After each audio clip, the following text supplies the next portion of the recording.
മുഖ്യമന്ത്രി ആരായാലും അതെനിക്കൊരു പ്രശ്നമല്ല. എൻ്റെ വഴി അത് ക്ലിയറാണ്.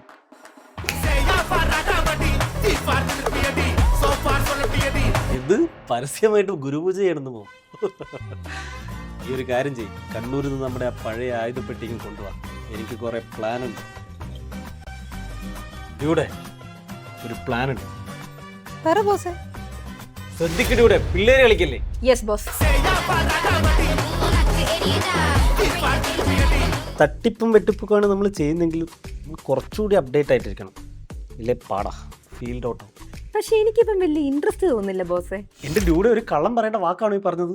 ഈ പൂട്ടുപോലും അറിയാതെ താക്കോലിട്ട് തുറക്കുന്നതും ഇനി കാറ്റ് കയറാൻ പോലും വഴിയില്ലാത്തൂടെ നുഴഞ്ഞു കയറുന്നതും പിന്നെ ഫ്രണ്ടിൽ നിൽക്കുന്നവൻ്റെ പോക്കറ്റ് അടിക്കുന്നതും അതൊരു കലയല്ലേ? ചിലപ്പോൾ ഡ്യൂഡിനെ എക്സൈറ്റ് ചെയ്യിപ്പിക്കുന്നൊന്നും ഇല്ലായിട്ടായിരിക്കും.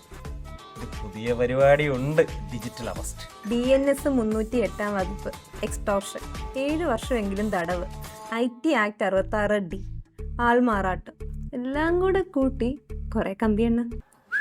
അപ്പം മാറ്റിപ്പിടിക്കാം. നമുക്ക് ആ SBI അങ്ങ് കൊള്ളയടിച്ചാലോ? BNS 309 10 വർഷം തടവ്, റോബറി. മതിയോ? സത്യം പറയടി, ഇതൊക്കെ നിനക്ക് എങ്ങനെ അറിയാം? നീയല്ലേ പോൾ ബാർബർ? നിന്റെ ബോസേ, ബോസിന്റെ കൂടെ കൂടിയ രക്ഷപ്പെടുത്തരുന്ന് എനിക്ക് മനസ്സിലായപ്പോൾ ഞാൻ PSC പഠിക്കാൻ തീരുമാനിച്ചു. ഡിഗ്രി പ്രിലിംസ് പാസ്സായി, ഇനി മെയിൻസും കൂടെ ഉള്ളൂ.